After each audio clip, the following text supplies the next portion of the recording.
Hello বন্ধুরা, দেখুন আমি আজকে বাড়িতেই বাঁধাকপির পকোড়া ভাজবো। বাড়িতে ভেজে খাওয়াই সব থেকে ভালো কিনে খাওয়ার থেকে। আর দেখুন কিভাবে আমি বানাচ্ছি, কি কি উপকরণ দিচ্ছি। বাঁধাকপিটা কেটে নিলাম, নিয়ে ধুয়ে নিলাম, নিয়ে বেসন দিলাম, দিয়ে হাফ কাপ মতন চালের গুঁড়ি দিয়ে দিলাম, একটু জিরে গুঁড়ো দিলাম, একটু লবণ দিলাম, লঙ্কার গুঁড়ো দিলাম, হলুদের গুঁড়ো দিলাম, চিনি দিলাম,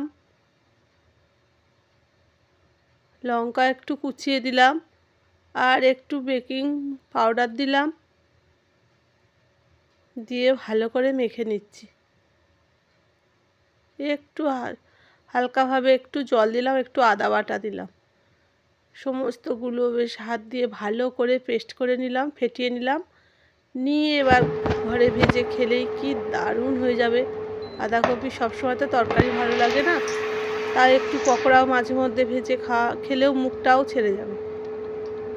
আর এই দেখুন, কিনে খাওয়াও ভালো না সব সময়। টাটকা তেলে আমরা ঘরে ভেজে খুব তাড়াতাড়ি এই দেখুন বসিয়ে দিলাম। এইভাবে যদি বাড়িতে বানিয়ে খাওয়া যায় না, দারুণ লাগে। আমার ছেলে আবদার করলো আর আমি তাড়াতাড়ি করে ভেজে ফেলছি। এই দেখুন,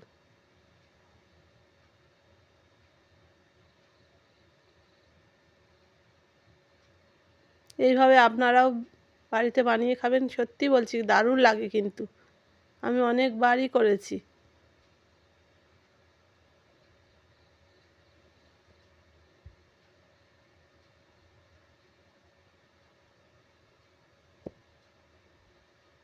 এই যে আমার ভাজা চলছে। কত তাড়াতাড়ি, খুব সহজেই ভাজা হয়ে গেল। আজকে আমাদের শনিবার, তাই জন্য আজকে নিরামিষ আমি করছি। পেঁয়াজ রসুন দিয়ে করলে আরও ভালো লাগে, কিন্তু আমি পেঁয়াজ রসুন দিইনি। নিরামিষভাবেও ভাজলেও ভালো লাগে। আমি এইভাবেই ভেজে খেয়েছি, কিন্তু দারুণ লেগেছে। আপনারাও এইভাবে বানিয়ে খাবেন, দারুণ লাগবে কিন্তু।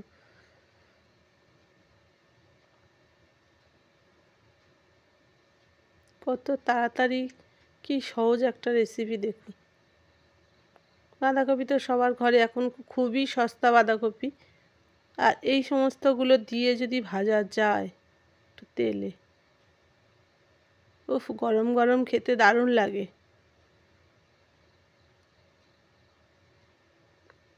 চালের গুঁড়োটা দিয়েছি না, ভালো মচমচে হয়েছে। চালের গুঁড়োটা দিলে খুব মচমচে হয়।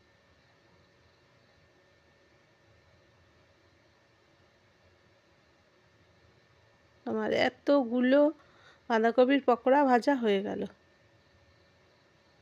কত তাড়াতাড়ি। দারুণ হয়েছে। সবাই ভালো থাকবেন, সুস্থ থাকবেন, আবার দেখা হবে।